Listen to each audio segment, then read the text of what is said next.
organization and group helping. We'll just give a thanks to everyone who has been helping on this.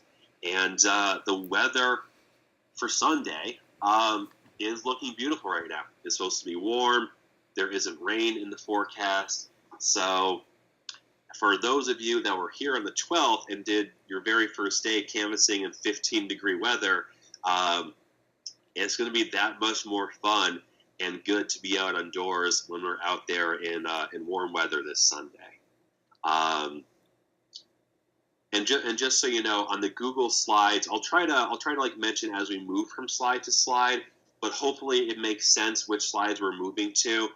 There isn't a way on the Google Slides for me to like move which slide everyone's looking at. So I'll try to keep track of which slide we're on, but hopefully as we're going over things, that movement should seem organic. I hope.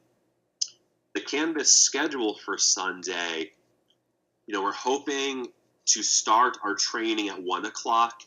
So I know we say we're doing 1 to 6. Hoping folks could get to the Canvas sites around 12:45 at the latest, so we can check everyone in.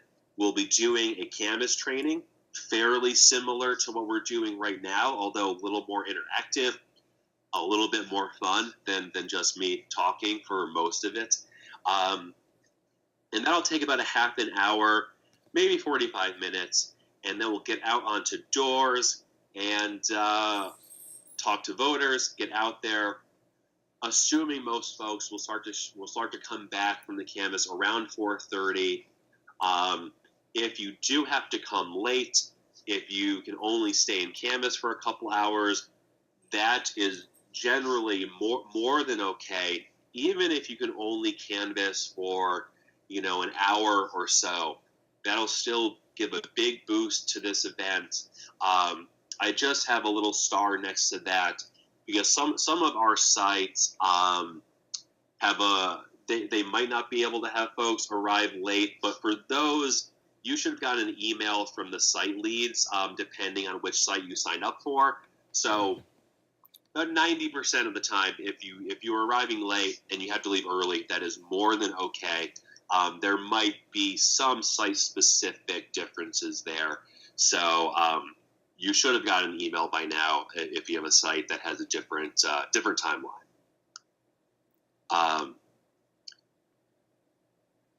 Moving ahead to just going over, the very basics of what canvassing is, and I'm sorry, I apologize, I skipped a slide here. Our goals for this Sunday, again, we want to build pressure on John Faso to hold public town halls.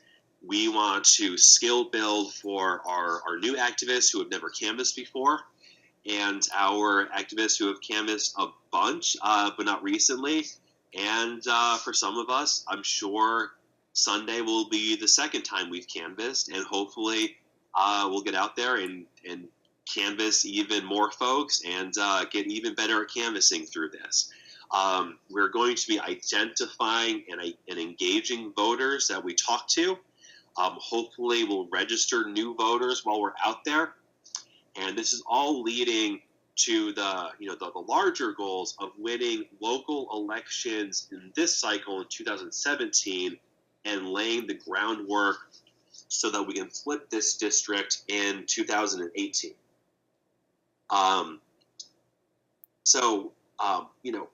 Why is canvassing so important and powerful? And we're on to slide 5 right now. Canvassing is incredibly important because it organically creates an authentic and personal message, conversation.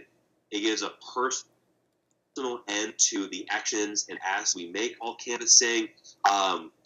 Most political campaigns or organization issue campaigns, a lot, if not most, of the thought and energy goes into creating and crafting an authentic message that will personally resonate with voters. So that you get folks to vote for the candidate that you're supporting, or to vote or support the issue that you're working on.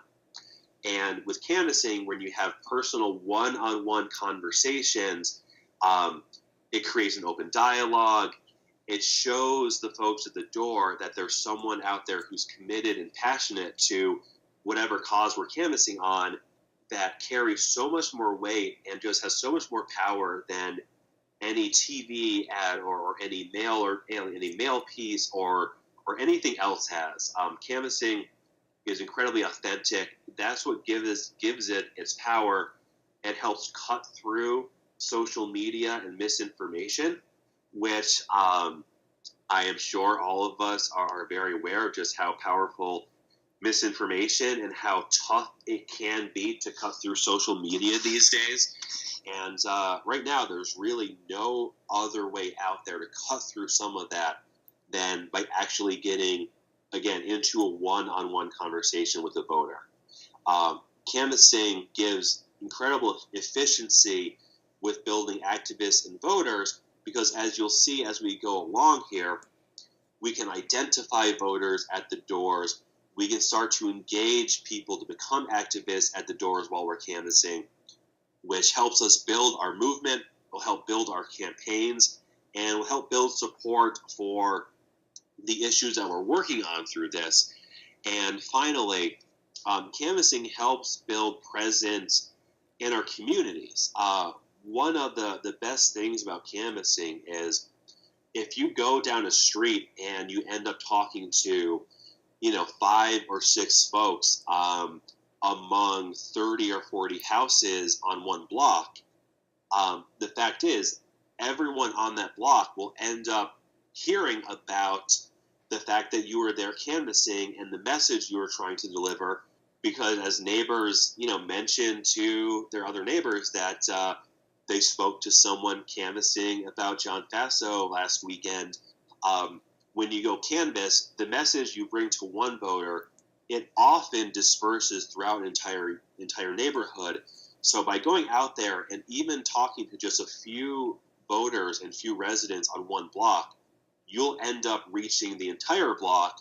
And if we knock, a bunch of the neighborhoods in one town or city, often enough, the entire town will feel that we were there canvassing and ends up hearing our message from that. So canvassing, it not only affects the voters that we're speaking to directly, it indirectly affects everyone in those neighborhoods. So that's just a brief overview on what makes canvassing powerful, and some of the schedule for Sunday. Before I move ahead, any questions on those two parts of our webinar tonight?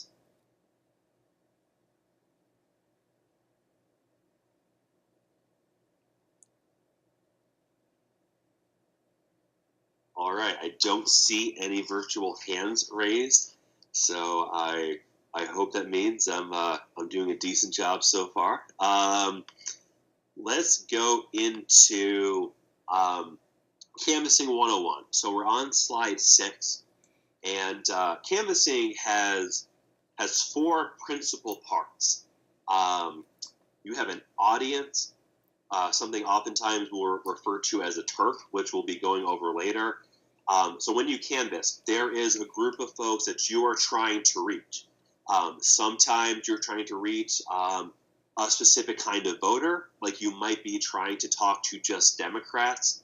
Sometimes you might be trying to talk to independent voters. Sometimes you might want to talk to senior voters or young voters. But for whenever you're canvassing on, you always have an audience that you're trying to reach with your canvas.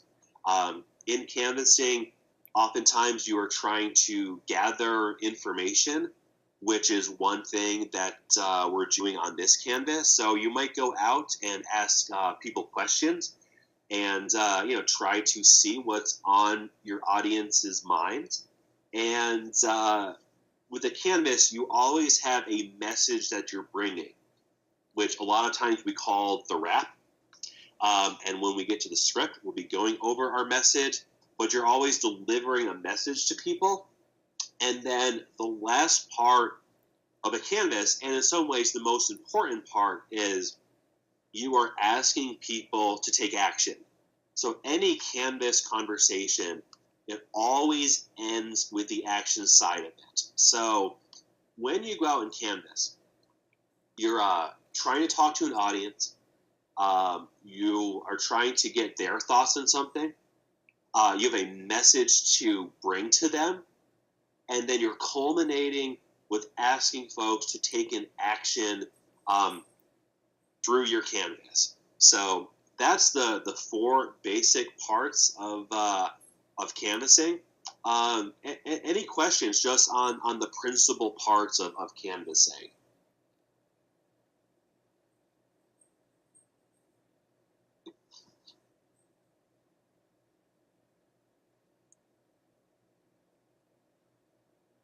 Well, okay, let's jump into the script itself. And if you did open up that Google folder for the Canvas materials, you can follow along with the entire script, or you can follow along slide to slide. So the script or the wrap, breaking that down. Every script always begins with an introduction. So the introduction to our script reads, hi, my name is Dustin. I'm a volunteer with New York 19 Votes. We're talking to folks today about the direction our district is headed in. Is Jane home? How are you? So the introduction side, the one thing I'll point to is I always introduce myself before asking who someone else is.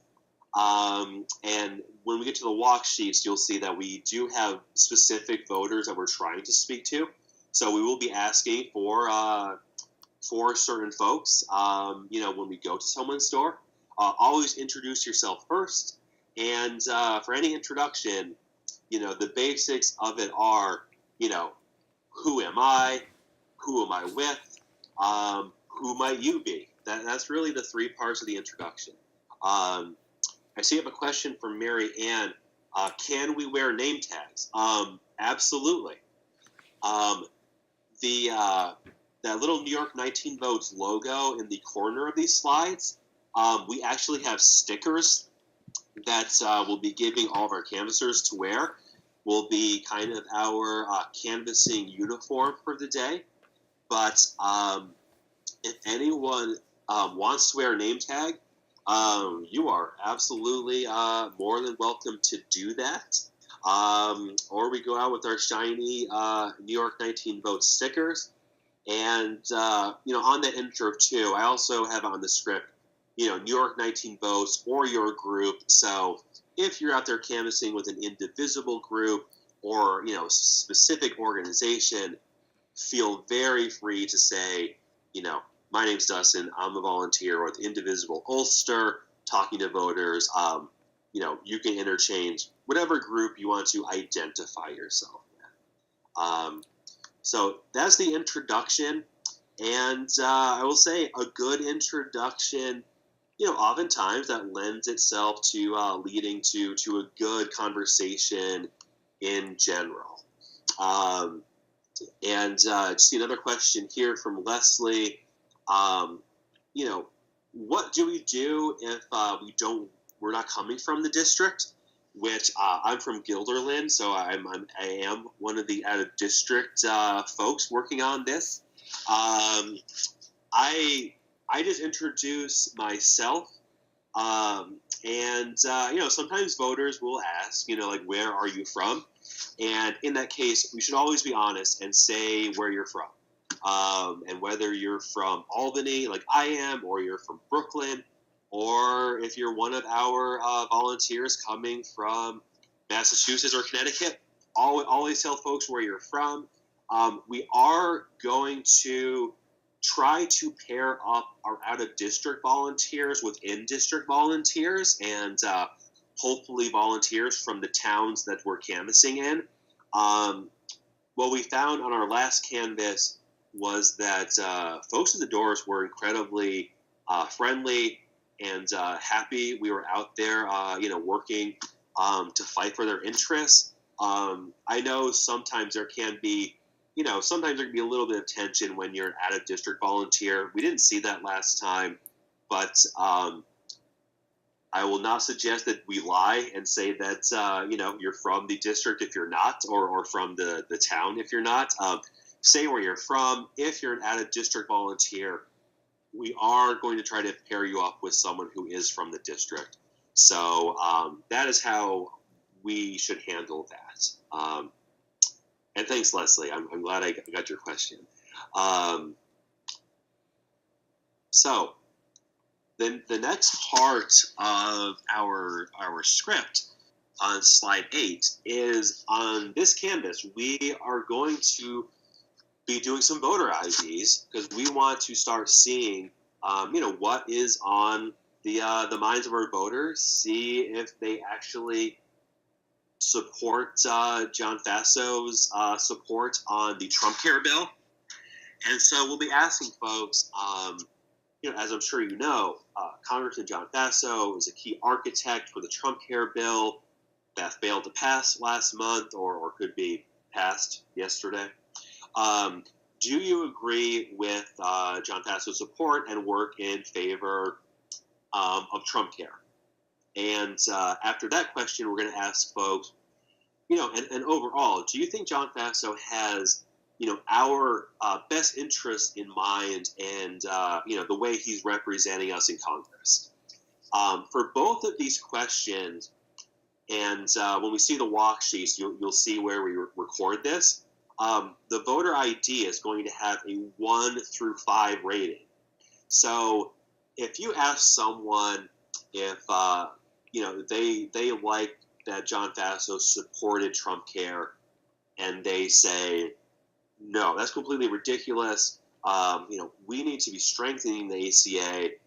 The fact that he wants to take health care away from us for a tax cut for millionaires is, completely disgraceful action. That is a 1. That is a very strong anti-Fasso ID.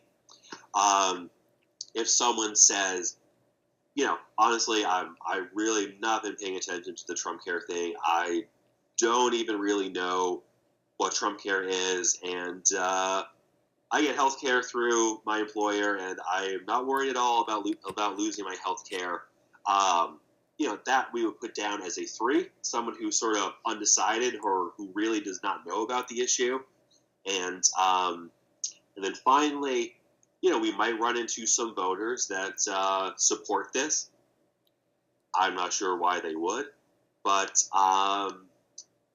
for both of these questions, we'll be answering on this rating scale.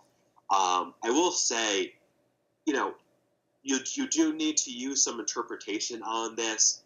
The difference between 1s and 2s is not necessarily like as significant as the difference between your 1s and 2s or your 3s or your 4s and your 5s. So if you are out there canvassing and you feel like you're really not sure whether someone was a 1 or a 2, I would mark them down as a 2, but I don't. I'll just say I don't want you guys to worry too much about having a hard rule or interpretation on the differences between like how supportive or non-supportive someone is. The key differences really are if someone's undecided or if someone is supportive of this or someone is not supportive.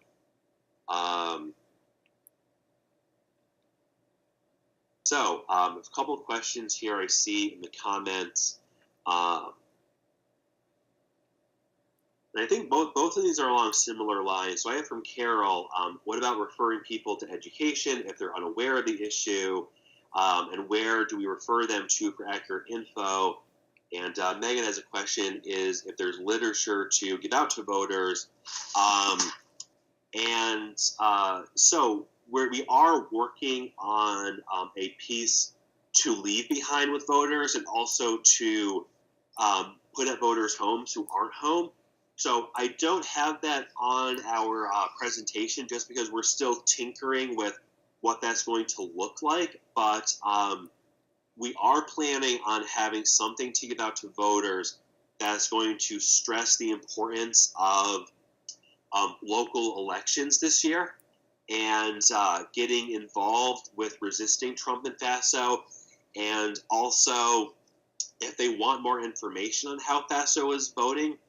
And we're going to have a link on that we're going to create a page on the new New York 19votes.com website that is going to have both like information on John Faso's vote and his report card, information on the voting cycle this year, and also sort of a form that folks can fill out if they would like to volunteer and get plugged into a local indivisible or resistance group.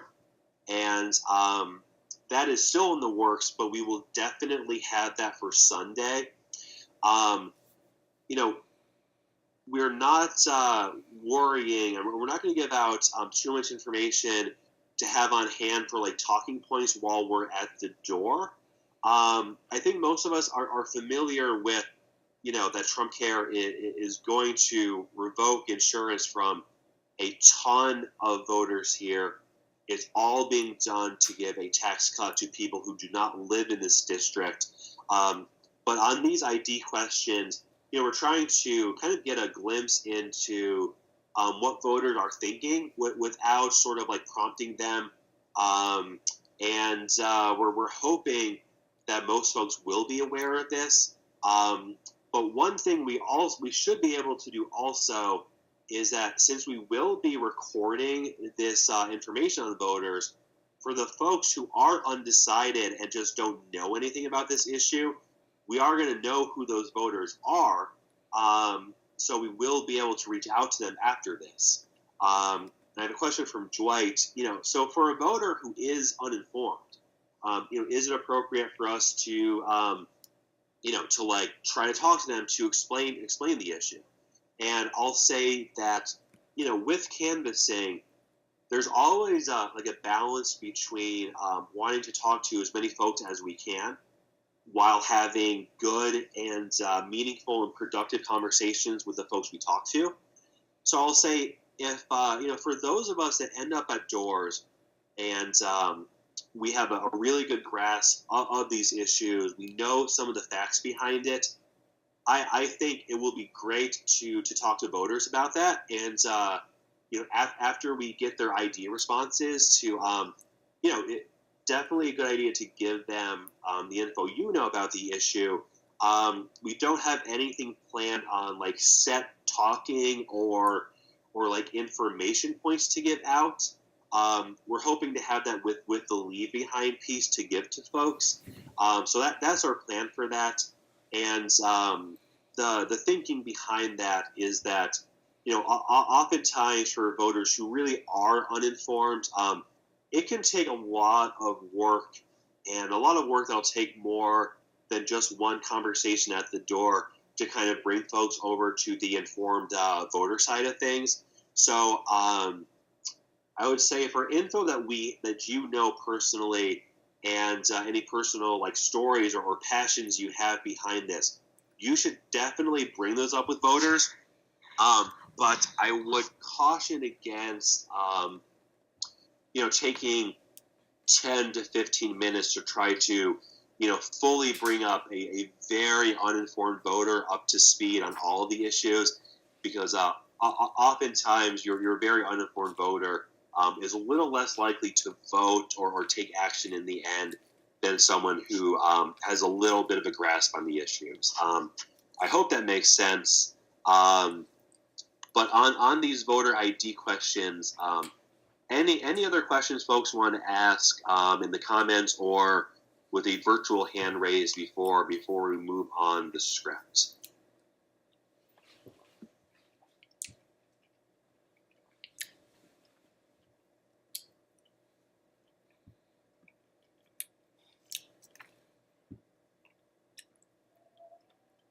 Okay, so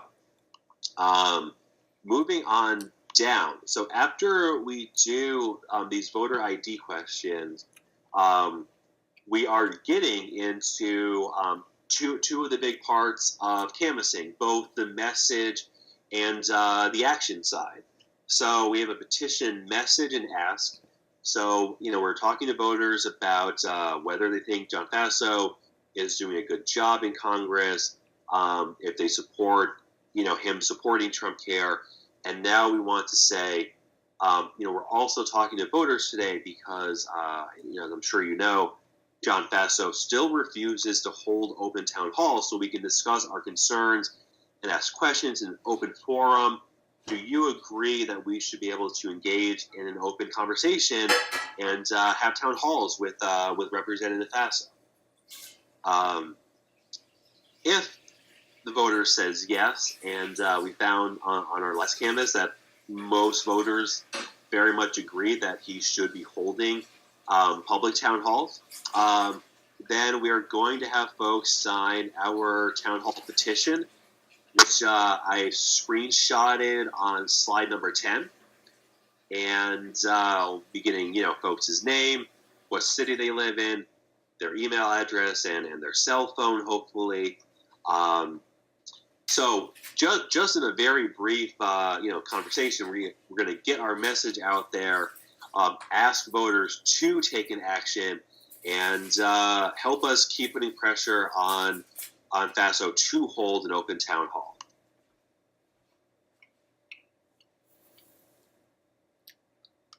And then next on the script, we have our voter registration ask, where we want to see if there's anyone in these voter homes that we need to register to vote. And we'll go over the voter registration tips in just a couple slides. So I'll hold off on the voter registration form and the tips on doing that. We'll just add in, we do want to register voters while we're out there. And then finally, and I just realized I mixed the slides up on this, so sorry about that. But on slide number 16, we do have a social media ask, which in the Canvas materials we have our hashtag sign, and this ask ended up being one of the most popular things we had on the 12th, and we had about 200 pictures that were tweeted out. So we have the instructions on where to send those pictures, which we encourage you to get the pictures with voters and send those out. We're hoping it's popular again. That lets us put pressure on John Faso on the social media side. So those are the action asks that we have on our Canvas script, which leads us to a question from Jennifer Hand. And Jen, I'll get to your question in just 1 second, but I just want to talk just for a moment about the way we structured this script and like the order of operations, so to speak. We're doing our ID questions before the petition action, and we're doing that so we can get some like just very off the cuff, honest feedback on where voters are rating John Faso right now before we get into the part of putting pressure on him. And so that way, if we did the petition ask first and then we did these ID questions, that might influence the answers that we get. So we want to get a snapshot of what our voters are thinking.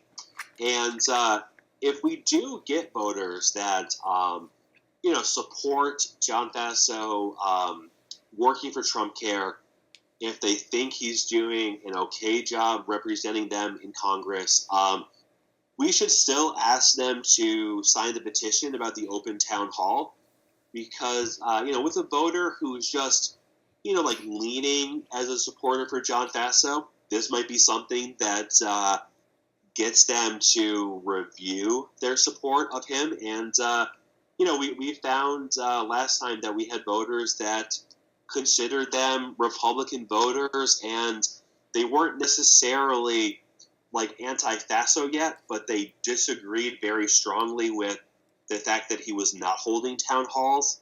So we do want to do this petition ask with folks that are supportive of FASO. But Jen has a question, which is, should we be asking folks if they have voters they'd like to register if they are like a pro-FASO voter? And the answer to that is no.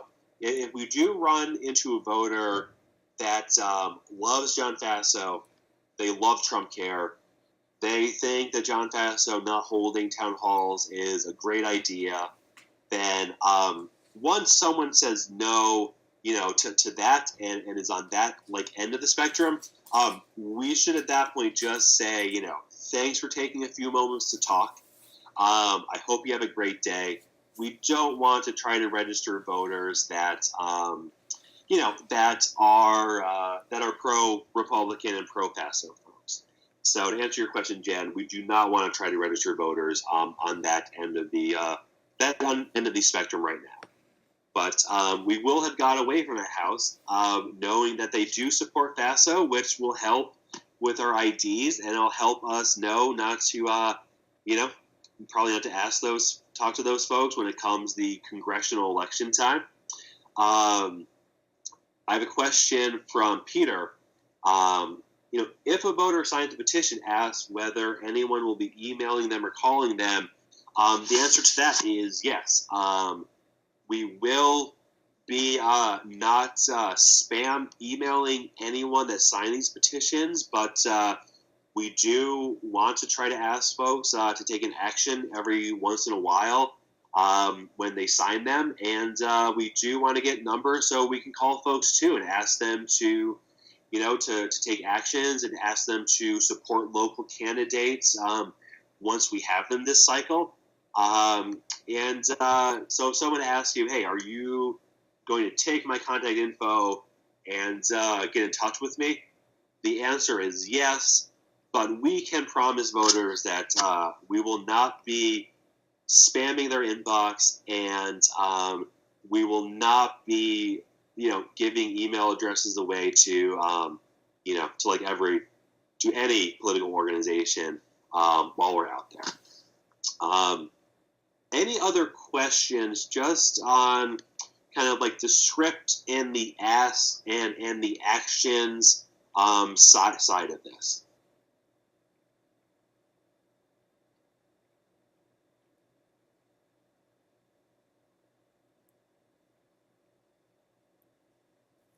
All right. So I'm going to go into some of the voter registration tips. But before that, I am just going to grab a little bit more water, everyone. So if everyone can just hang on just for a minute, I will be. I'll be right back. So just hang tight, just for a second, everyone.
Hey, everyone. Thank you so much for holding on for a second. And as we go into the voter Sorry. So another question on registration from Marianne. So Marianne says, I get that we don't want to try to register certain voters, but what happens if someone says, "Hey, are you out there registering voters? Can I register to vote with you?" Any voter registration drive. I think everyone on this knows, the ethical thing is if you're out registering voters and someone asks you, can I register to vote? I think you should always register that vote. We'll get a little more into this on when we go over the walk sheet side of things. But I will say we are targeting voters that are Democrats and unaffiliated voters, and we're not going to Republican doors. On voter registration, you do want to try to end up in a place with an audience that's likely to be of the political persuasion you're trying to register. And so while we don't want to offer to, register voters in, super Trump, FASO-loving Republican households, if I was at a door and someone said, "Hey, are you out here registering voters today? Because I would like to get registered to vote." It would be perfectly legal to say, "I am registering voters, but I'm not going to register you because because I don't agree with you politically." Ethically speaking, I don't think that's the right thing to do.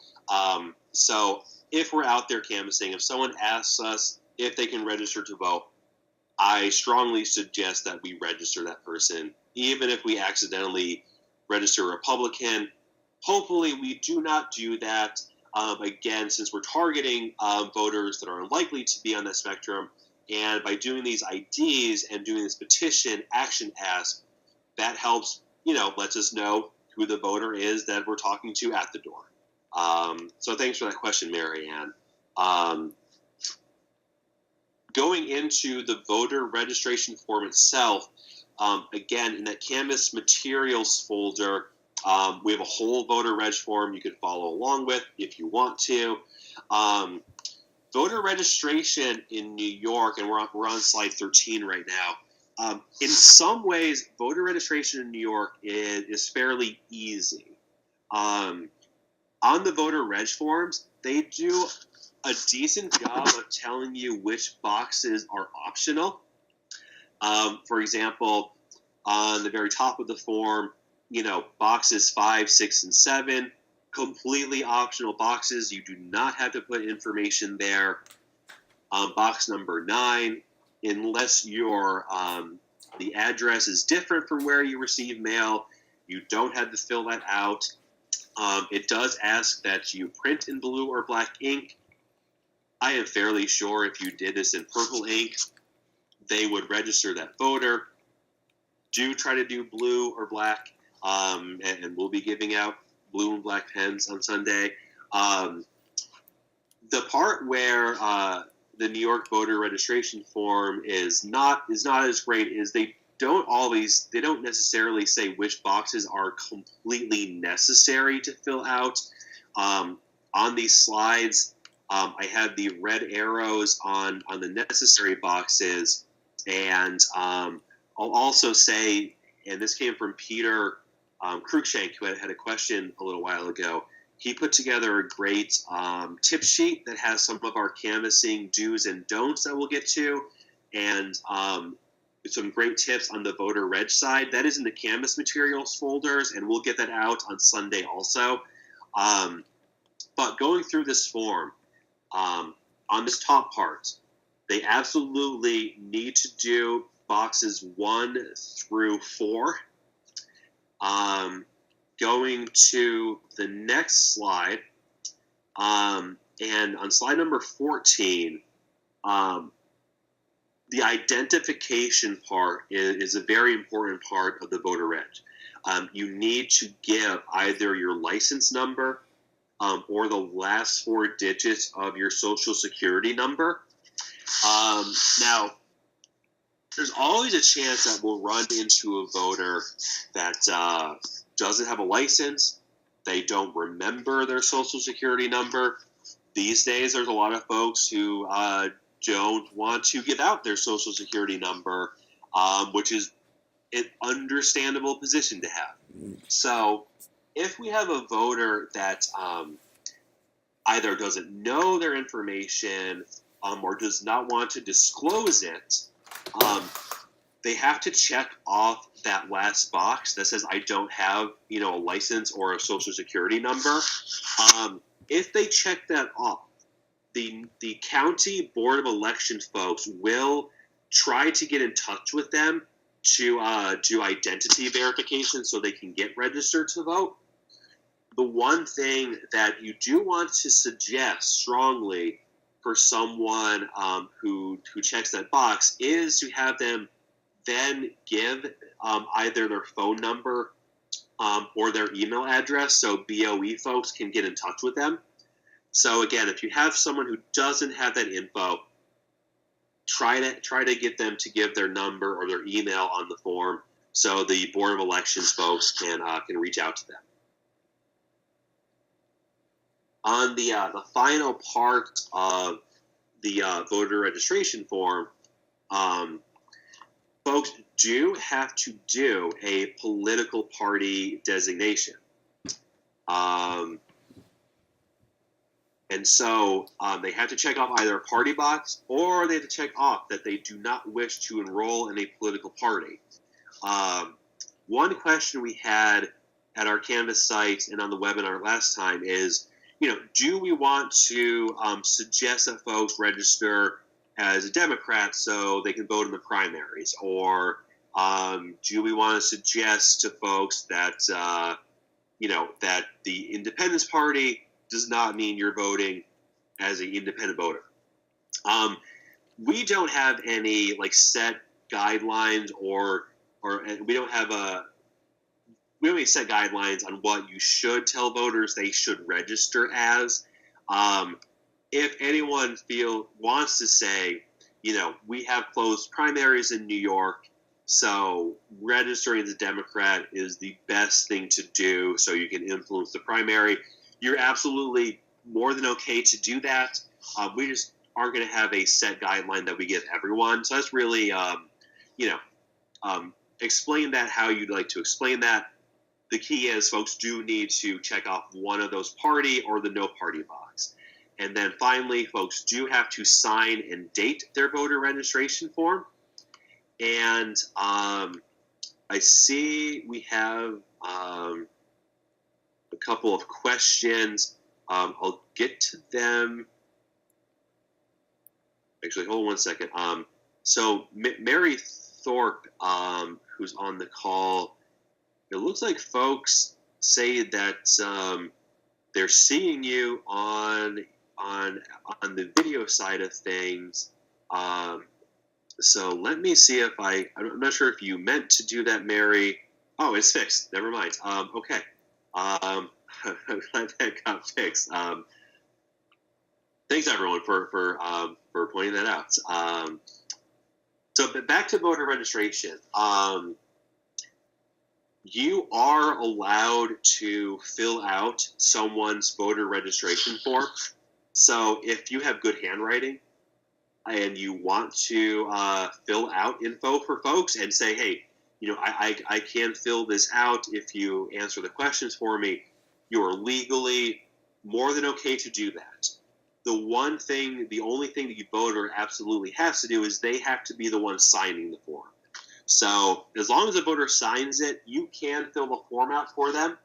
For those of us, including myself, who have just terrible, terrible handwriting, if a voter fills out their voter registration form, the big guideline on doing voter reg is to double check, triple check their form, make sure they filled out all the boxes, make sure it's legible. If someone writes the wrong, number, address, they can cross it out and initial it. If someone has made, a couple mistakes, like they wrote their license number in the social security box and they checked the wrong party off, we'll send you out with more than enough voter registration forms that if someone makes a couple errors, the best thing is really to have them just start over. But the worst thing that can happen on voter registration is, that the voter thinks they're being signed up to vote. We think they're signed up. We bring the form back to the Board of Elections, and turns out there was something missing on it. They can't get registered. The BOE is not able to get in touch with them, and then they show up to vote, and they can't vote. And the only way to prevent that, the best way to prevent that, is double check the form, have your canvassing partner double check it. Voter Reg is fun. It's easy. It's a very powerful thing. Again, you do not want to accidentally come back and have a form that cannot pass the BOE. On the voter registration side, any other questions on that, everyone?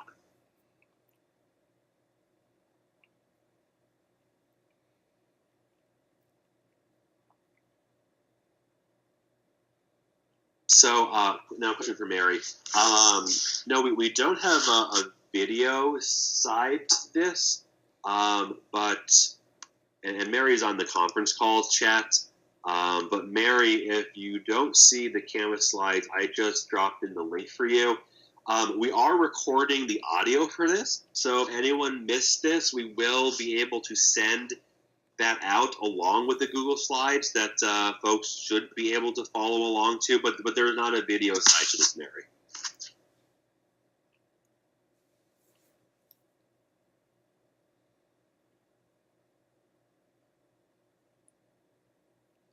So a question from Laura. We don't need to address the voter registration card because when you come back to the Canvas sites after canvassing with your voter registration forms, we're going to round all those up and deliver those to the Board of Elections. So the best thing about what we're doing is we're making it fairly easy on someone to get registered to vote. And for those of you that are volunteering to canvass, if you go collect the voter registrations, your Canvas site leads, we'll be delivering those to the Board of Elections. Now, there may be voters out there that aren't comfortable with having someone else take their voter registration into the Board of Elections.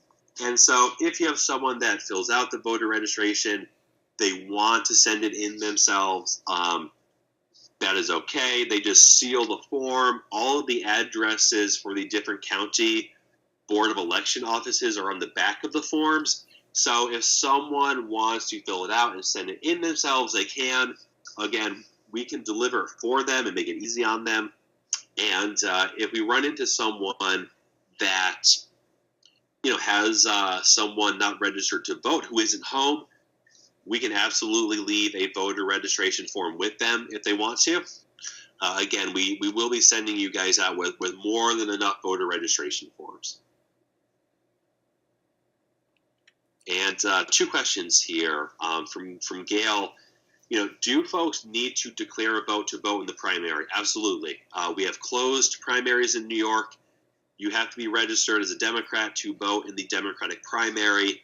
And again, although we don't have a general, guideline on this, if you want to tell folks at the doors that about the closed primary system and suggest that they register as a Democrat, I think that's a good thing to do. Again, we won't ask everyone to do that. Jennifer has a question. What can we tell people who we've registered about when they'll be hearing from the BOE confirming they're registered? So once a voter registration is processed, usually in about 4 to 6 weeks, the Board of Elections sends along a voter card to them, which confirms their registration.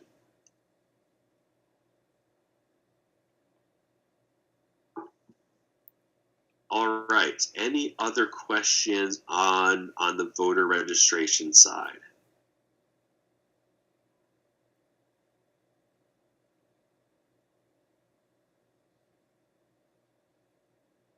Okay, great. So now we'll move into the last part here, and I think we're doing decent on time. It's 9:00. Thanks everyone for listening to me talk for an hour already. Okay, so the audience and the turf. Our audience, again, we are talking to left-leaning voters, unaffiliated voters. We do have data for folks who should be unregistered voters, and we're not talking to households that have conservative-leaning voters in them. So that's our audience. When you go out to canvass, you're going to have your script, your petitions, voter registration forms, your hashtag sign, and you'll have the turf. So your turf will first come with this map on slide 18, which will have the streets that you're canvassing on. It'll have these red dots, which generally are where the homes are for your turf. And then you'll have walk sheets. Now, the turf for each of your canvas packets will first be the odd houses, and then after it will have the even houses. And we do that so that if you end up canvassing with your partner and you want to do have one of you do houses on one side of the street and the other on the other side, we can do that since the turfs are split into odds and evens. Or if you end up on a turf with 3 people, again, you can do the same thing. So on these walk sheets on slide 19, again, it's going to be the odd houses first and then the even houses. So on slide 19, the first side of your walk sheet is going to have your voter information. So you'll have the name, the address, the city the person is from. At the middle, you'll have a number and then possibly 2 letters. So for Rebecca on our sample walk sheet, she's 28 years old, she's a female, and she's a registered Democrat. If you notice that there's a dotted line between her and Josie, and Josie and Rebecca are in the same house. So a dotted line means that the voters are at the same address. And Josie is she's a 71-year-old female, and she is an unaffiliated voter. There is a number, like a longer number below, which is their ID number in the voter activation network, which is the system we use for these, and that doesn't really affect the canvassing, so you can ignore that. And then on the right-hand side, it'll tell you when they registered to vote, and it'll also tell you how many of the last 3 general and primary elections the voter has voted in. And, while we don't, have any, that's not really affecting our canvas too much, some of that voter information might help you shape your conversation. So, you might have a voter that just registered to vote this year. And it'll say they voted in one general election, which means that they registered to vote and they voted this year. And if you want to, tell a person at the door, thank you so much for registering to vote and voting in the last presidential election, you can do that. If you're talking to a voter that has not voted in a long time, that info will kind of help as we look at these voter IDs to kind of get a picture of the electorate. But we just had that information there to, just help give you a little snapshot of who this voter is that we're talking to. On slide 20, on the other side of the walk sheet, if you remember back to the script with our voter IDs, if you talk to a voter that very much opposes John Faso working for Trump Care, they very much think John Faso is selling this district out for millionaires and the Mercers, then you'd circle the one next to the Trump Care and the FASO job perf, text right there. And if they sign the petition, we'll check that box off. If we talk to a voter that's like very energized, they ask about volunteering, they ask about how they can get engaged, check off that volunteer super supporter box, and we will reach out to those voters first when we start to reach out to people. The last part of the walk sheet, and you'll see this on your script at the bottom of it, although I apologize, I didn't actually screenshot that tonight. Those boxes on the side, that's like the data if someone isn't home. So if someone is not home, you'll check off the NH box. If a home is inaccessible, that's the IN box. And inaccessible means, there's a locked gate that you couldn't get through. It's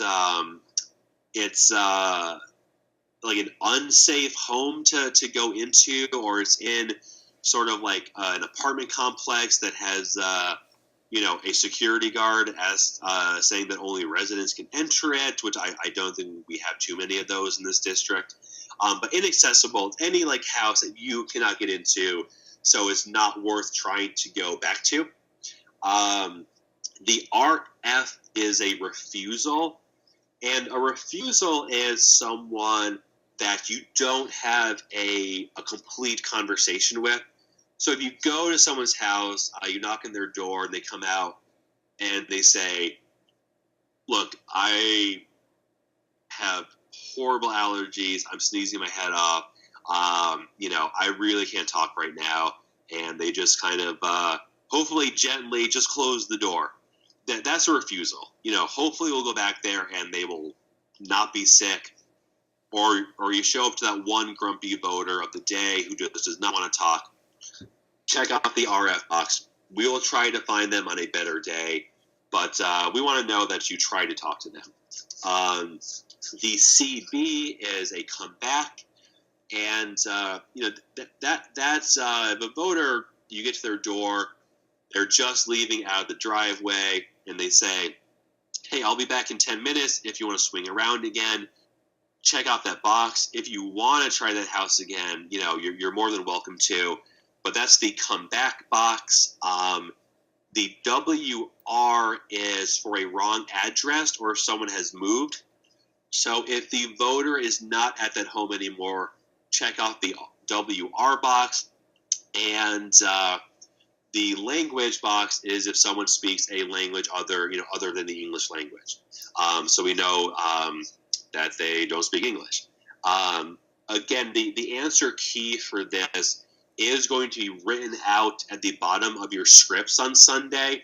So if you forget any of those answers, you look right on your script to get them. So another question. Okay, so the 1 through 5 numbers again. And again, this will also be on your script. For both of the questions we're asking, if someone opposes John Faso and they do not think he is representing his constituents well, that is going to be a 1 or a 2. If someone is undecided or really does not have an opinion or is unfamiliar either with John Faso or with the issues, that is a 3. And if someone is supportive of John Faso's work for Trump Care or his work as our congressman, that is either going to be a 4 or a 5. So I hope that answered your question, Gail. On the walk sheets, any other questions on how the turfs are set up and how the walk sheet is set up?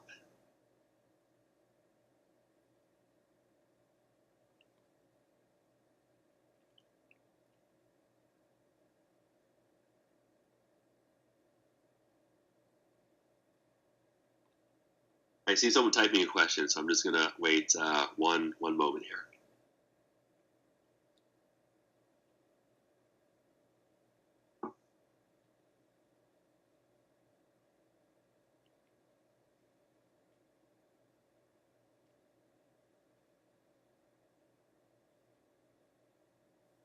So Andrea has a question.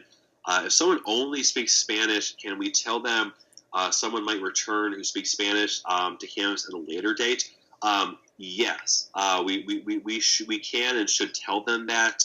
The other thing I'll say is that please do feel very free to put notes in on your walk sheets, because anything that comes up that you think is important that we should know about this voter that just doesn't seem to be covered on the script, if you put a quick note next to their name or even on the back of your walk sheet and just point that out, we can put notes into the voter activation network for this data that we'll be generating. So if you do have a voter that speaks Spanish and you put that next to their name, we can record that. And we do have some Spanish-speaking volunteers, and I know we have some organizational support through some of our participating groups with Spanish-speaking organizers. So we should do that. And Marianne has a question. Maybe we should get a phrase like in Spanish to tell folks. I'm not sure if we'll be able to put that on our scripts, just on the space side. I think generally I found Spanish-speaking folks, usually can communicate just a little bit. If anyone speaks, just a tiny bit of Spanish to try to get that out there, we should. But if we do run across a voter who speaks Spanish and, if we don't have a successful conversation, then I would say just please write that they speak Spanish next to their walk sheets.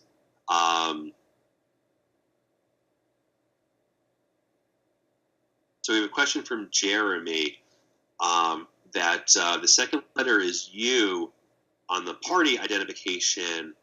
What exactly does that mean? So Jeremy, people have to declare either a party or declare that they do not wish to join a party. So they need to make some declaration on their voter reg. But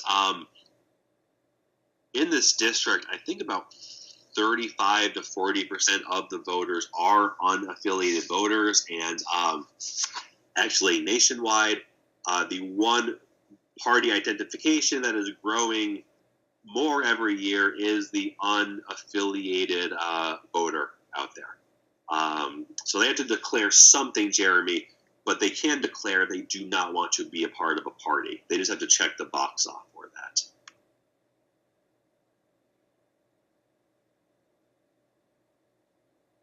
All right, just going to scan through to see if we have any other questions on our turf and our walk sheets.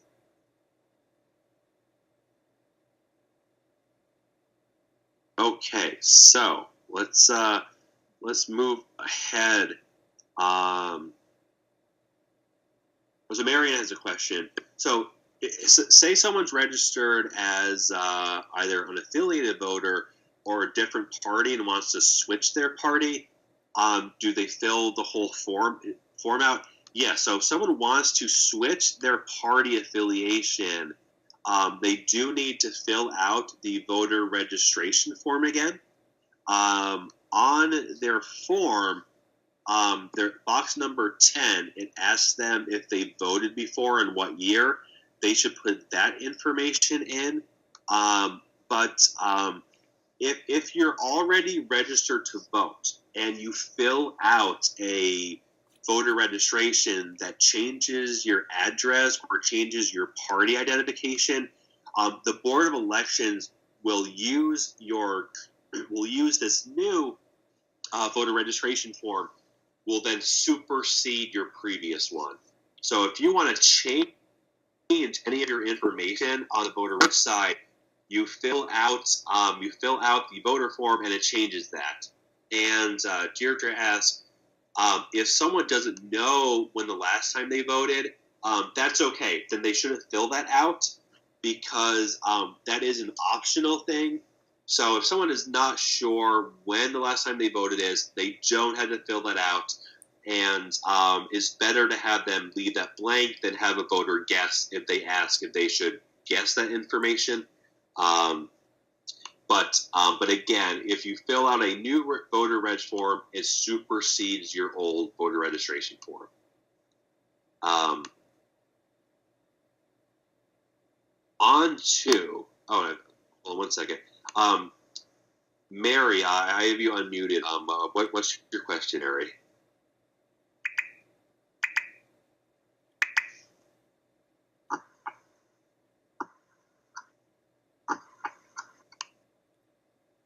Maybe Mary accidentally. If you had meant to raise your virtual hand, Mary Thorpe, please hit *2 again. But maybe that was an accident. Okay, I do have a question from a phone number that starts 518421. What's your name and what's your question? Yeah, it's Phil. Hey, Phil. The answer is that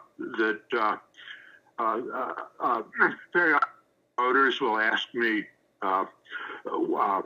if they register with the party, if they have to vote with that party all the time. And the answer is no. The only reason for 99% of voters to register with the party is to be able to vote in the primary, which happens to be the most important of elections where you have the most weight. Yes, thanks for that, Phil. That's absolutely correct. Party identification does not control how and who you vote for. And so if someone asks that, please point that out exactly how Phil did. Thanks for that, Phil.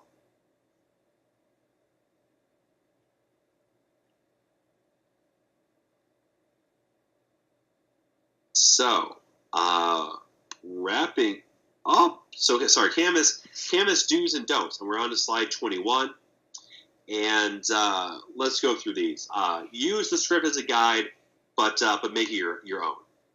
What makes canvassing powerful is the conversation part of it. So, please, do not try to read the script verbatim. Turn the language into your own. You should also tell folks why you're out there canvassing, why you're a part of this resistance and indivisible movement. Sharing your passion of why you're out there.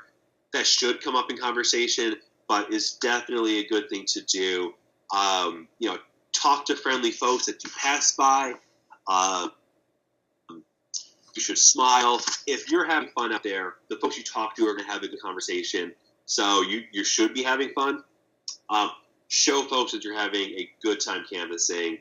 And remember, it is everyone's first day. So whether you've knocked doors before or whether this is your first time knocking doors, there's always a chance, you'll get to a door, you'll totally forget the script, you'll flub something, you'll mix up the questions. If you make a mistake or you just find yourself hung up, tell the person at the door it's your first day out there, and folks will give you instant sympathy at the doors. And so I strongly suggest it's your first day out there. Don't be afraid to use that when you're talking to people. Okay, a couple questions here. What if someone has a house?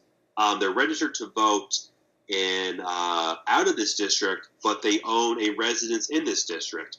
Can they re-register up here? They absolutely can. Any address in New York State that you can consider a residence, whether it's your primary home or whether you own a house and you just spend, a couple weekends there in the summer, or even if you rent a home in this district and you only come to it one day a week, any residence you can consider a home, you can register to vote at. And it does not need to be your primary residence. Question from Livy. Oh, sorry, Marianne has a good point. Yes, you can only vote in one place. So, and again, if you are registered in New York and Brooklyn, and you own a home in Saugerties, and you then re-register in Saugerties, the Board of Elections will use the newest voter registration will then supersede your old one. So Libby has a question. What about tabling if folks are into door knocking? We're going to try to set up tabling at public events going forward over the summer. We don't have tabling at most of our sites for this canvas. We do have tabling in Oneonta and at our canvas in New Paltz because New Paltz has this big regatta there this weekend.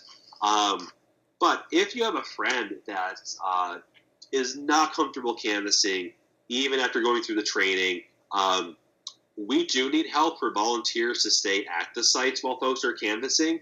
And so if you have a friend that does not want to canvass, or even a friend that just can't be out there walking around for too long, they should still come. They can go through the training. We can have them help at the site. And we end up having a group of folks that would like to go to, like a dollar store or shopping plaza parking lot and canvas on Sunday. We can probably make that happen. So we're not planning on it, Livy, but we could probably make that happen, and we can still use the help for folks who can't do door knocking canvassing. On the canvas notes, don't knock on a door that looks unfriendly or unsafe. There's no reason to put yourself in any, discomfort or danger. And, don't argue or get bogged down in the debates. There's no reason to spend time talking to folks that aren't on our side, so don't do it. Get to the next door, get to a friendly voter. It'll make your canvassing more fun, and it'll make our canvassing more productive. So that kind of wraps it up on, going over the 7th. Onto slide 23, after May 7th, after this canvassing event, here's what I give you guys a very quick, preview of the stuff we'll be working on. We're going to start doing canvassing town by town, starting to canvass for our local candidates as our candidates come into view. We're going to be doing public event voter registration. Our volunteer data team has a program right now that they're running through the tax rolls to the statewide voter database, and we're going to be getting a second homeowner list to start reaching out to. We are doing stuff to fight back against Reclaim New York, and basically we're going to resist, organize, and win in this district. So if you love canvassing, you want to be more involved, we will be in touch with everyone. And the 7th is really a springboard into, we'll be contacting voters now through the next 15